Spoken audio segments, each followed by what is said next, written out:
Assalamualaikum warahmatullahi wabarakatuh. Saya Triana Femi Januarianti dari Prodi Akuntansi Syariah C 2020 akan menjelaskan tentang maksimalisasi laba dan peramalan penjualan. Yang pertama, maksimalisasi laba adalah tujuan utama untuk bisnis yang mengacu pada proses memaksimalkan laba bersih atau keuntungan finansial perusahaan. Ini melibatkan identifikasi dan penerapan strategi dan keputusan yang menghasilkan tingkat profitabilitas setinggi mungkin. Konteks maksimalisasi laba ini dilakukan dengan menghitung laba bersih sudah dikurangi semua biaya dari total pendapatan.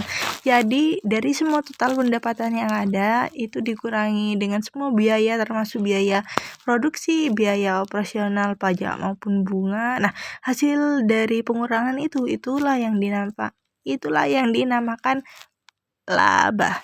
Tolak ukur maksimalisasi laba yang paling umum disebut titik impas.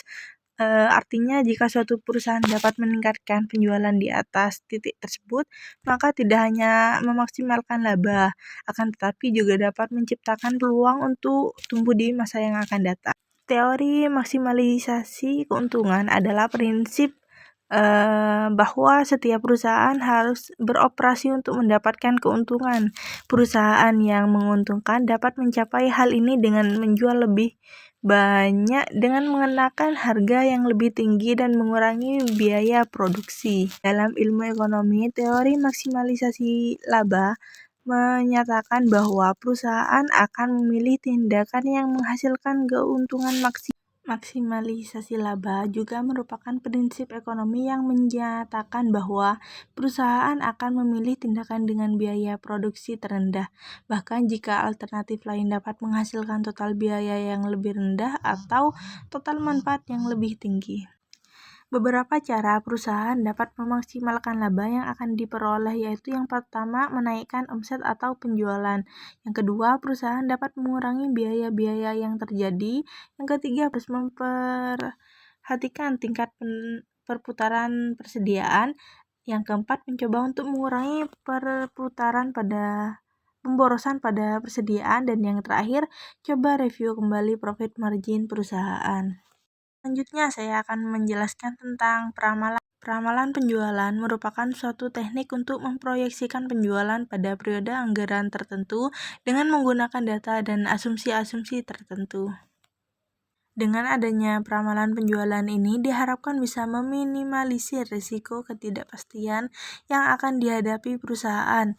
Risiko ketidakpastian itu bisa berupa kondisi industri, tindakan pesaing, inovasi teknologi, dan lain-lain. Analisis industri. Analisis ini dilakukan dengan menghubungkan potensi penjualan perusahaan dengan permintaan industri secara umum, baik dalam hal volume penjualan atau posisi dalam persaingan bisnis. Di sini berfokus pada kegiatan memperkuatkan market share perusahaan. Semakin besar menunjukkan posisi persaingan perusahaan dalam industri semakin kuat dibandingkan perusahaan yang lain.